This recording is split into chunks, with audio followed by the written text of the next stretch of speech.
We got serial killers that are still on the loose today. I just fucking spit all over my arm. Yo, I'm live right now. Just Jakai. Y'all will be seeing this video as of 417 2025 at 3:30 p.m. CST. Vending machine killer. Also, on April 30th, 1985, a 45-year-old truck driver stopped near a vending machine in Fukuyama, Japan. He was exhausted and was looking for an energy drink to help him power through the rest of the day. When he approached the vending machine, however, he noticed something surprising. A bottle of Oranaminsi energy drink was already in the pickup tray. Thinking he'd lucked down on a free drink, the truck driver wasted no time. This is the one that the dude poisoned the nigga's drinks and nobody could find him, right? I don't know if he got found or not, but this is the nigga, right? Chugging it. Bro, this should be on everybody's list, bro. Was that this would be the last drink he would Oh, they didn't find him, duh, the video. Instead of the refreshing feeling he was looking for, he felt something horribly wrong with his body. A bitter, burning sensation quickly niggas picking up free drinks, followed by an intense wave of nausea. Does y'all's moms not teach y'all shit? Why the fuck are you picking up shit? That's like finding a candy bar outside on the ground. If you find a Hershey's chocolate bar on the ground, you picking it up and eating it? No. The fuck is wrong with you? You're laced. You're definitely going to get laced. It wasn't long before he was lying on the road in excruciating pain. He was rushed to a nearby hospital where doctors discovered a lethal amount of paraquat dichloride in his system. Yeah, he had H3C, H3CN positive, CI negative, N positive, CH3.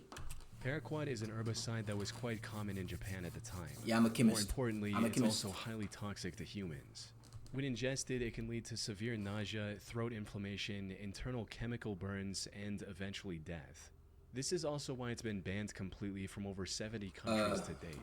Unfortunately, despite knowing the reason for his illness, there was nothing the doctors could do to save his life. There's no antidote for the deadly chemical today, let alone back then. So, after hanging on to his life for a month, the truck driver passed away on the 30th of May, 1985. At first, investigators... Nigga, if there's no antidote and you know I'm going to die, and I'm in pain, yo, kill me. Just kill me. What? Bro, if I can't talk and you know I'm just gonna die, just tell my family, hey, he had a fun run. He lived for 21 years. He had a great run. It's time to hang it up. My family don't even have to be there. Yo, Phil, TOS, boy. Assumed that given the nature of his work, he might have The accidentally... R word is TOS. ...while on duty. However, after reviewing his haul records, they found no trace of his herbicide or anything remotely linked to it. We're family friendly now. Only one conclusion: the chemical was mixed into the drink he consumed. We are family friendly, Phil.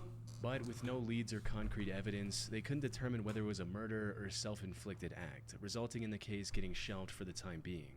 Now, while this might sound absurd today, you have to understand that paraquat was readily available in the country at the time. You didn't need any prescription or identification to purchase the chemical, leading to over 1,400 people using it as the poison of their choice in 1984 alone. In other words, the possibility of it being self-inflicted was just as high. However, just as the investigators were about to give up on this case completely, they received tragic news.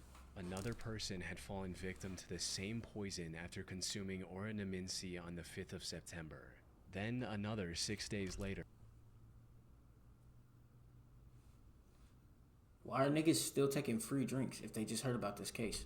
And one more 2 weeks after that. By this point, it was clear that someone was deliberately poisoning vending machine drinks across Japan. This was the work of a deranged serial killer. Unfortunately, this supposed killer was also extremely thorough. Damn, look at that Welch's grape juice. DNA evidence on the drinks he tampered with. You can call me black. Only targeted vending machines with no CCTV cameras nearby. As for why his victims willingly drank the unknowingly poisoned drinks, I got some funky ass bottles. That had to do with the buy one get one free promotion Oranaminsi was running around the time to entice younger consumers. However, since some people only wanted the one drink, they often left the second free drink near the vending machine as a gift for the next person. This was common enough that people didn't find the laced drinks suspicious and drank them without a second thought. Sadly, this method was terribly effective. By the end of the year, this mysterious vending machine killer had claimed the lives of 12 victims and had severely injured 30. They got Coca-Cola in a fucking gas can. Match, that gotta be an energy drink. You can tell that's grape juice or grape soda. Niggas be hating on grape shit, bro. Niggas say grape's the worst taste in anything. You're tripping. If you don't like the grape Jolly Rancher, you're tripping. I don't know what. Bro, yesterday I got a call from my friend and the first thing he said was up.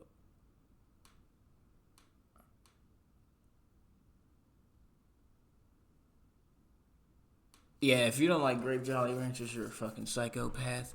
I don't know what this dude Phil be talking about. I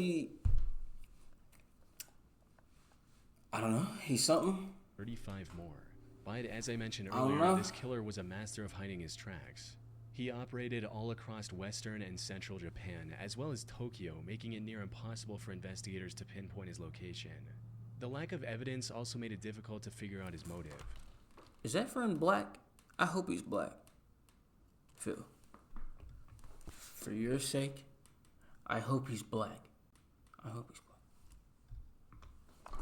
Some speculated that he was doing all this to extort money from Otsuka Pharmaceutical, the company that made Orinaminci. This is because in 1984, a group called the Mystery Men with 21 Faces threatened I gotta get a passport. unless the That shit company take paid the money. So that shit some believe take. that the vending machine killer was a con. He's white as hell. Hey yo. Yo, congregation, what should we do with Phil and his friend? Does Phil deserve a 20-minute timeout? Or does he need the ban hammer for being racist? Yo, Phil, what's good with you, dude? Yeah, I can come out in Italy after I get my passport and shit. Like, you feel me? I ain't never been on a plane yet, so like, you feel me? I'm kind of pushing that shit off because I'm scared to hop on a plane. But you know, yeah, once I get my passport and shit, we can talk about this. There, you feel me? Copycat and wanted something similar. Yo, hope you doing However, good this though. theory didn't last very long. Congregation, make your decision, bro. Me personally, I think he deserves the ban. Began using other drinks, like the drink Real Gold and even Coca-Cola. Hiroaki Iwao, a Tokyo professor of criminal sociology, proposed a more disturbing theory regarding the killer's motives. He stated, "It is not uncommon for Japanese who live under tremendous pressure, both on the job and in overcrowded Yo, this shit communities, like watching to TV, allow bro. their This frustration shit by hurting someone else. crazy. The person responsible may even wait around to see who I buys just the be poisoned drink. chilling, dude. He or she may find this as a kind of exhilarating release from the tensions of life in Japan." But even if this was the truth, it still didn't bring Yo, investigators. you know what I'm finna do? I'm finna be the first streamer with a couch. I'm not talking about a streaming chair, nigga. I'm finna react on a fucking lazy boy sofa. I'm finna be kicked up like this. Every motherfucking stream. Watch this. Every stream, bro. I'm gonna be the first nigga to do this shit. Left with no other options, I'm gonna have it like a fucking Wally. I just got these swivel monitors, my nigga. I will stream like this. Yo, chat, what's happening? I'm telling you, my nigga. I'm telling you. Chill, dude. Shit the fuck still. This bitch all up in my way now. Nationwide campaign on the 27th of September. They the placed fall. signs and distributed leaflets telling people to avoid suspicious free drinks and to properly inspect the cap seals on their beverages before consumption. They also instructed vending machine owners to investigate their stock for any anomalies and told chemical shops to monitor their customers more closely. It's unclear how effective this campaign You said was, what? as the If number you of ever come victims out here, kept I'ma increasing make even you after its hot. launch. But then something If you ever come out here, I'ma make you holiday the most funny thing you ever did. unexpected happened. On the 17th of November, the murder spree stopped completely after the death of a 17-year-old girl. She was the only female to have died from the poisoning. It's possible that the person who committed Yo, these Phil, what is there to atrocities do in had Italy, no bro? against harming Eat women. baguettes. Though that's nothing more than a baseless speculation. Is that Italy or is that Due France? to the complete lack of evidence, Is that the same vending shit? machine killer was No. never identified, cementing this case as one of the Paris. most chilling, No, unsolved it's not. mysteries in Japanese No, history. is it? Nah. I don't know. Rock serial stabber. I don't know my April 11, geography. 2021, the Little Rock Police You're Department unimmersing me, received Phil. search Quit warrant yapping to from me. Velocity Watch Street the regarding video. potential homicide. Damn. When they arrived at the scene, they found a middle-aged woman lying Chat on the about the street video. with stab wounds all over her body. This woman turned out to be 41-year-old Deborah Walker. She was homeless at the time and was living on the streets when this incident happened.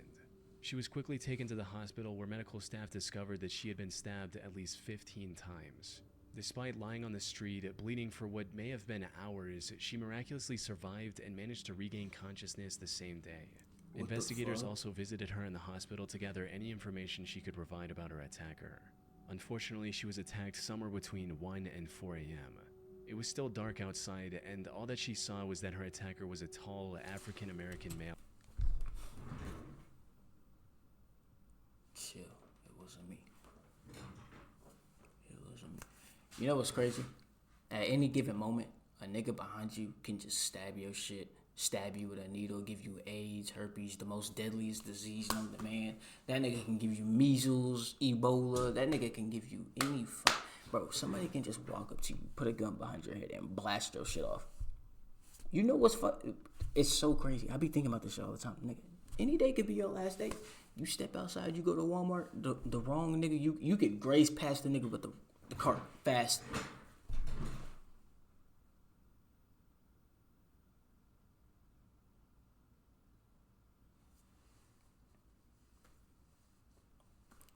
You can grace past the nigga with a cart the wrong way. Boom. Last day. With a Any given moment. Now, This in nigga just most walked other up to her and similar stabbed her. cases, such limited information would hardly be enough to generate any leads. But in this instance, the description Deborah provided left the investigators in disbelief. That's because her attacker's profile closely matched the perpetrator of another incident that took place about 8 months earlier in the surrounding area. So this The nigga victim just of that out incident stabbing. was 64-year-old Larry Eugene McChristian. He was living in Little Rock with his daughter McChristian. Sarah, who was on probation at the time. What do you think of this? What do you think of this guy, Jakai? About who? On the 20th of August, 2020, he had a medical emergency and was taken to the What do I hospital think about in an who? ambulance. He was discharged from the hospital the next morning. However, when Me? the hospital staff tried to contact Sarah so she could pick him up, she wasn't answering her phone. So they gave Larry the information about a nearby homeless shelter and a bus token to get there. Later that day, Sarah came What to do I the think about the hospital serial looking for killer? her. I think he's a fucking nutbag. Yo, how do you just decide, one day I'm gonna walk behind you and I'm gonna fucking stab you. Like, dude, you know how crazy you have to... People don't put it in perspective. To stab somebody, to stab somebody, you're doing that in motion. A bullet, you don't have to feel that. You're just gonna feel that gun. To stab, you gotta have something serious with you. If you like stabbing, he's a Father, only to nutbag. learn that he'd been He's a discharged hours ago. nutbag. She then reached out I don't to the know what police else to and told him Larry say. was told about it, but they didn't know anything about his whereabouts. Bro, they either. should put these niggas on a fucking island, on an island somewhere. Boom. See how their civilization comes out. Put all the serial killers, all the R words, all the P words.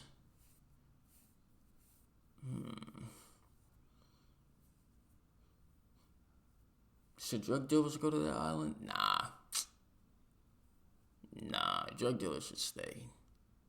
Because it's just drugs at the end of the day. Hey, if they killed somebody with fentanyl, that's low-key the person who took the fentanyl fault. I'm not joking. Ooh, let me take that back. Ooh, low-key, no. Because it could be a trusted dealer and you get laced. Ooh, let me take that back.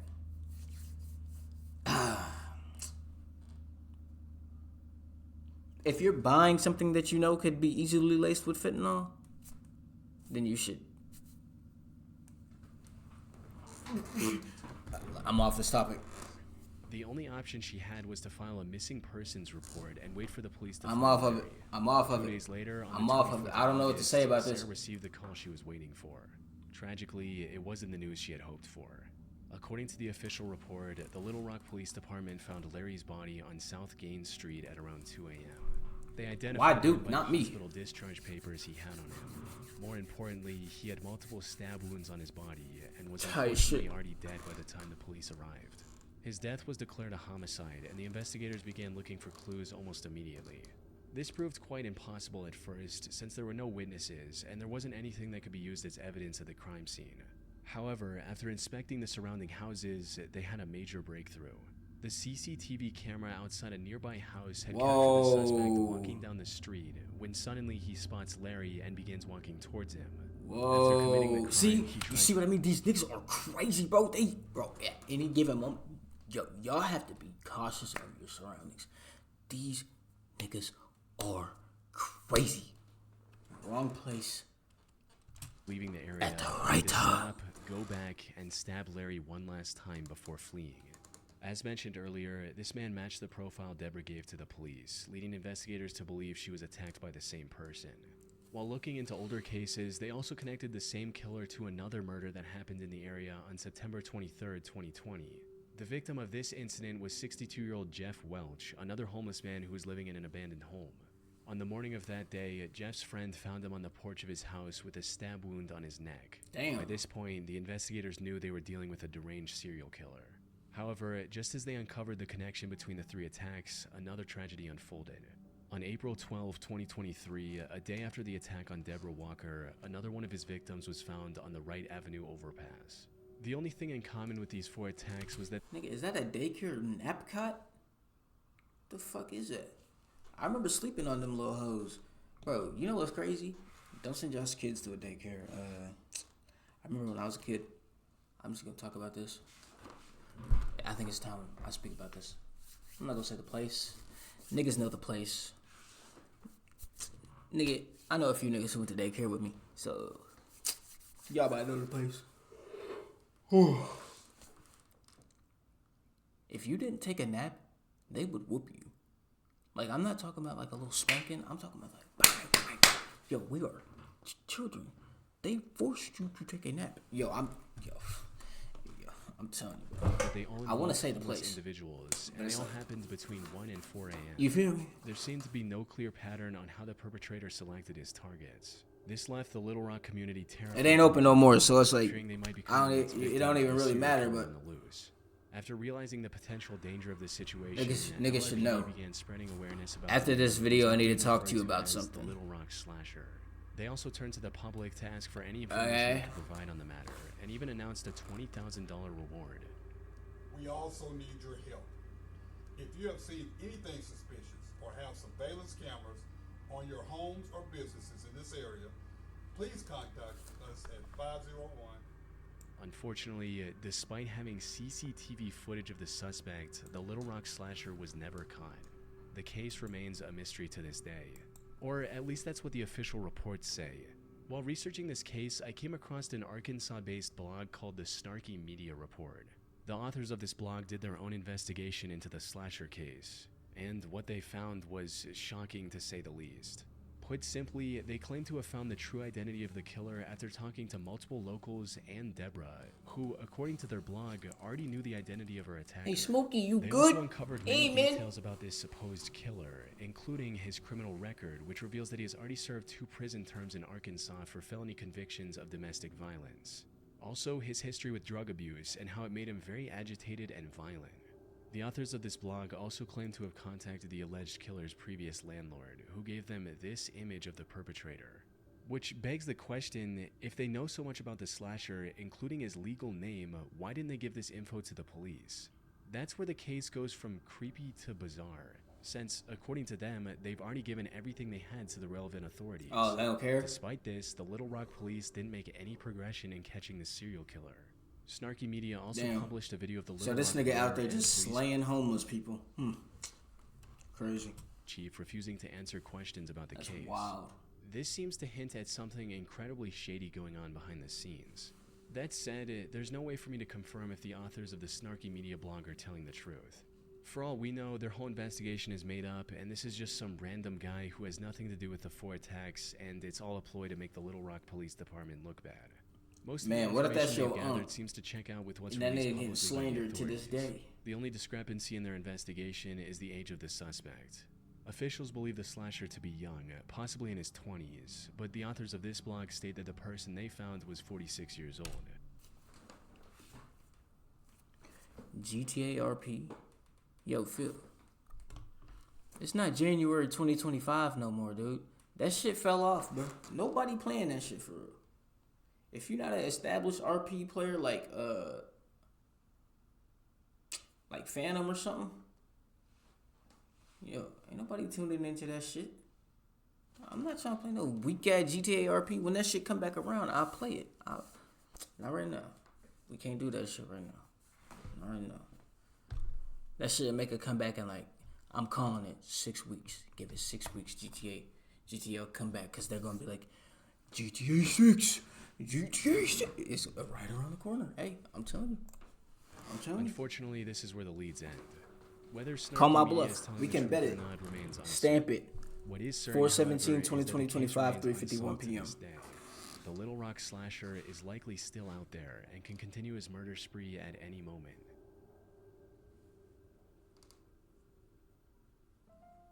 Thanks to Trade Coffee for sponsoring this video. I never considered myself much of a coffee person, but recently I found myself getting really into it. Though I quickly found out that $8, but I still had an actual Trade Coffee that I like good. A nice sweet cold brew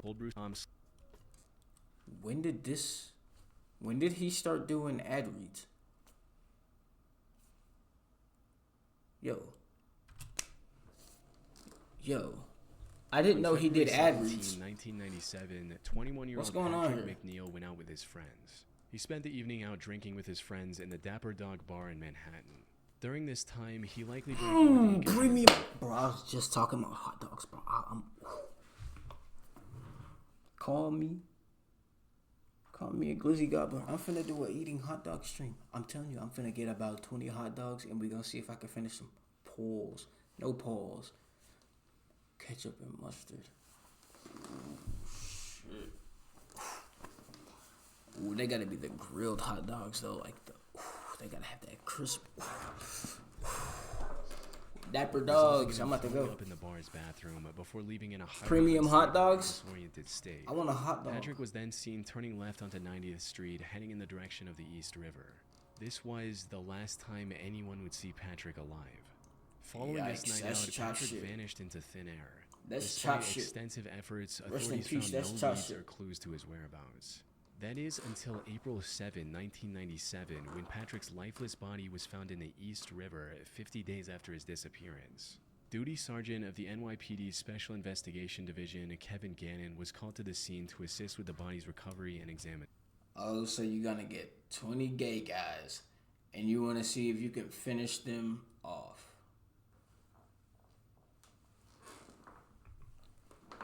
I think it's time we mature in this chat. I think it's time we have a little sit down and have a little therapy. I didn't know eating hot dogs was a thing to be ashamed about anymore. It's not what 2023, I'd say 2022, 2023. Yo, taking down a glizzy I see no problem with it, bro.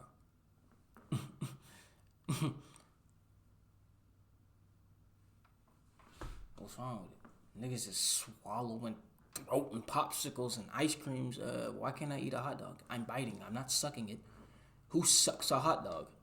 You're sucking a popsicle. It's pretty normal, Phil, right? So why did you just tell me it's 20 gay guys I'm trying to finish off, huh? I think it's time we have a chat.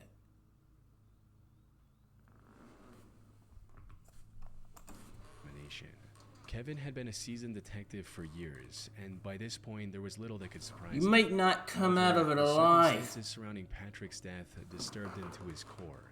The more he looked into it, the more strange the situation became. For instance, Kevin noted that Patrick's body wasn't decomposed enough to have been floating in the river for a week, let alone the past 50 days. He also found burn marks on Patrick's body, hinting at the possibility of him being restrained prior to his death. Kevin knew that something wasn't right. Unfortunately, due to the complete lack of evidence pointing to the contrary, Patrick's death was ruled as an accident. Damn. Kevin kept thinking over this feeling for the next year before coming across a case that reinforced his suspicions even further. On February 13, 1998, another body was found in the same stretch of water. This body was later identified as Bro, he reminded me of Lawrence somebody, Andrews, bro. who had gone missing on New Year's don't Eve know after who. celebrating the event with his friends in Times Square. After seen getting this on the face case, before. it didn't take long for Kevin to notice eerie similarities between the two cases, as both bodies were found within yards of each other. Both of them were also young Caucasian males and were on track to have successful careers. They both disappeared in one of the most crowded cities in the world. Hold up. Damn. I see no yachts in this picture. I see buff Asian, buff Markiplier, and El Gyat. I see Pog shit. Without any trace as well. That's Most about it. importantly, Kevin also found similar oddities in both cases, where the bodies were a lot less decomposed than they should have been, and there were burn marks indicating possible restraints before their death. Lawrence's case prompted Kevin to look for other similar cases across the U.S. He enlisted the help of fellow detective Anthony Duarte and a criminal justice professor, Dr. Lee Gilbert. Mist. Together, they began investigating these cases. Sierra and Mist? soon, a chilling pattern began to emerge. Is that even a drink anymore? In total, Sierra they found Mist? 45 different instances of young men dying under shockingly similar circumstances as Patrick and Lawrence. Most Is of them it? went out for a night of drinking. Yeah, there's no way became Sierra Mist intoxicated is than still a usual, thing. disappeared shortly after, and were later found dead in some body of water. Almost all of them were also Caucasian and on track to have a high-paying career like engineering after college. Most disturbingly, however, they also found graffiti of smiley faces near the bodies of at least a dozen different victims. This led to the three investigators creating the smiley face murder theory. According to this theory, these 45 and possibly many other deaths from the 1990s to 2010s weren't accidents in the slightest. Instead, they were murders committed by a single deranged person or an organized group of serial killers. This is the only logical explanation they could find to justify the many oddities and similarities in these incidents. That said, while this theory makes complete sense to some people, others aren't convinced one bit. Criminal profiler Pat Brown, for instance, called this theory ludicrous. She believes that the idea of connecting smiley faces, one of the most called this theory ludicrous.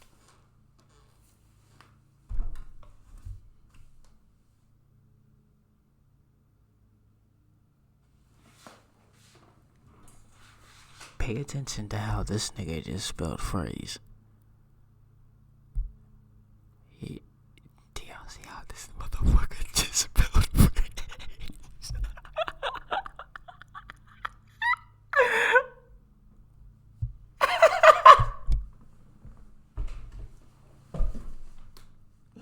Oh, you're killing me, dude. You're killing me, bro.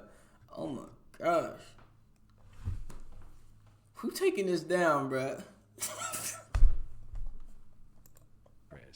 She believes that the idea of connecting No. smiley faces, one of the most common graffiti symbols, with murders. I got is my just absurd, KEE stating board and it's not an unusual symbol.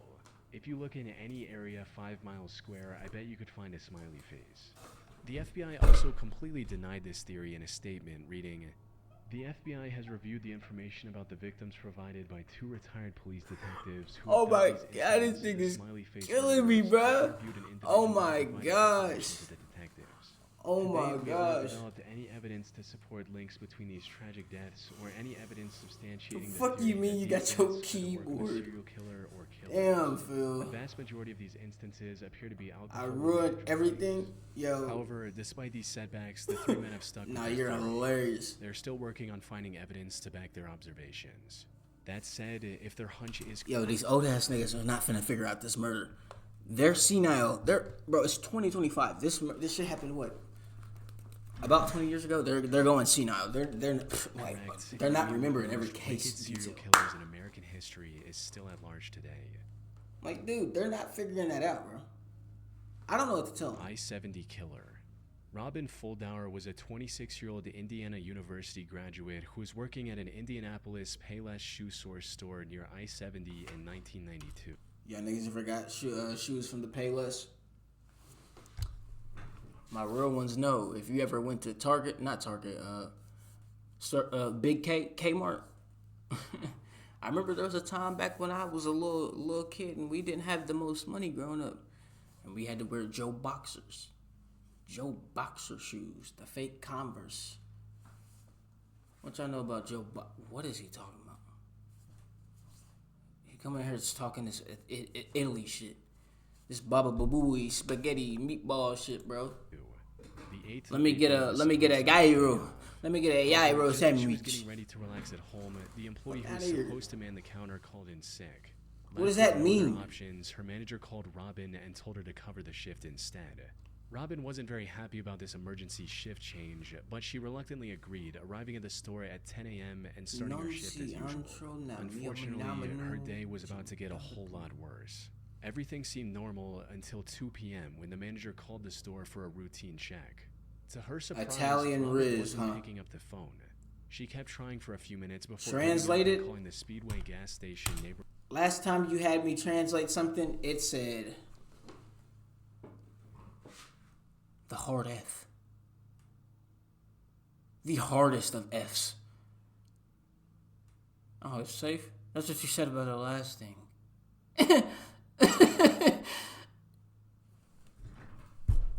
During the shoe store. One of the gas station employees, a friend of Robin's, went to the Payless store to see if she was doing okay. However, what she found inside left her confused. The store was in slight disarray, and some of the shoes were missing from the shelves. The cash register I'll was also translate it after this there was no video, money bruh. in it. Most concerning of all, there were no signs of Robin. You give me your word, Her friend called out Robin's name, hoping she was just in the back and would. we'll see what your word's worth. When she didn't hear anything from Robin after minutes of standing in the store, she became worried and called the police at around 2:20 p.m. The cops arrived within minutes and began. Bro, I'm not gonna searching the store ban for you, clues on bruh. Robin's whereabouts. And it wasn't long before they made a devastating discovery. They found Robin lying in the store's back. I'll ban office, Tristan, though. covered in I'll blood. ban Tristan. It was already too late. During questioning, an employee from the store across the street claimed to have seen a strange man loitering around the shoe store a couple hours earlier. According to this employee, the man sat on the curb for about a half hour, rifling through his bag and staring at the Payless store. They then saw the same man a few minutes later trying to hitch a ride back to Interstate 465, which was about a quarter mile from the store's location. Ooh, a Unfortunately, they 4-lane were too far highway. away to get a good look at the man. On my way to Florida, yo, it was 4 and 5 lanes, dude. Oh my gosh. Holy shit. I've never had to do all this ripping and running doing 95, my nigga. I've never had to do that before in a car. Good thing I'm an expert fucking driver. You know, I practice all the time. If you don't practice driving, you're not a good driver. If you don't put yourself in these situations, you're not a good driver. If you can't parallel park on go first try, you're not a good driver. I think you need to self-evaluate. Man's face. Given the money stolen from the register, I got a and challenge with if you other can read it leads, right. You win a investigators thought prize. this as nothing more than a robbery gone wrong. S'il vous However, plaît, they okay, could have oui, been oui. more wrong. I got you. Because just 3 days later, Si. something similarly tragic happened to 23-year-old Patricia Smith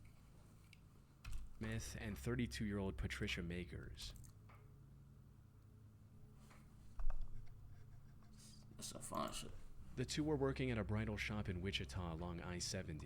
The incident happened a little past their usual closing time. For as they back were in the waiting for day. a customer who had a pickup. I mean, When they saw a man approaching the store, they assumed that it was the damn, customer bro. who I had a miss pickup. when shit looked like this, bro. Everything too modern now, bro. I'm an old motherfucker, dude. I'm an old ass man, bro. I miss when everything looked like, I don't know, shit just had that homey feeling. I don't know how to explain it. It's just When they like, saw a man approaching the store, I they don't assumed know. that it was the customer. However, this It's man just drew a warm. gun Everything to felt whoever entered warm. The store, took them to the back, and executed both with shots to the back of their heads. damn. As the killer was leaving the store, he crossed paths with the actual customer the girls were waiting for. Without hesitation, he aimed his gun at the man and ordered him to head to the back of the store. But the customer defied his command and ran, narrowly escaping with his life. He later helped the police draw a sketch of the killer. Unfortunately, the sketch didn't provide much of a breakthrough.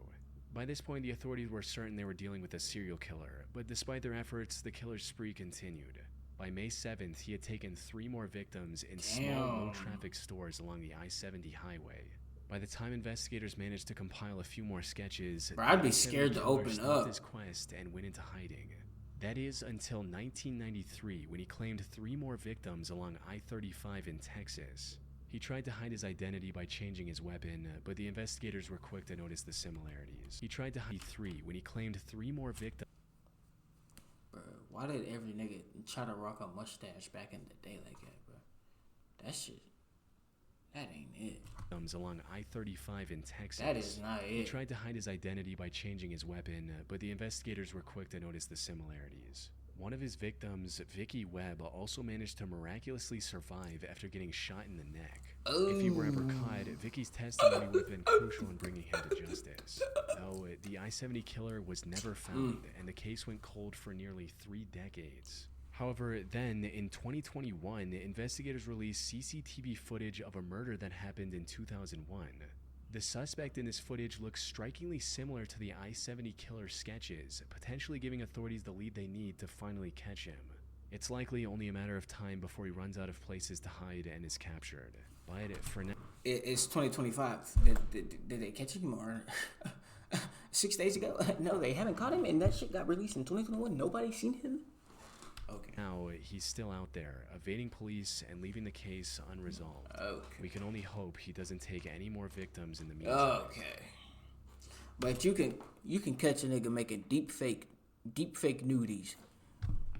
But you can't catch a nigga with surveillance footage, and you know where that shit came from? Unless that shit, I'm slow. Is that old footage that they just released in 2021? I think I'm thinking about it slow. Whew. Why am I sounding like a slow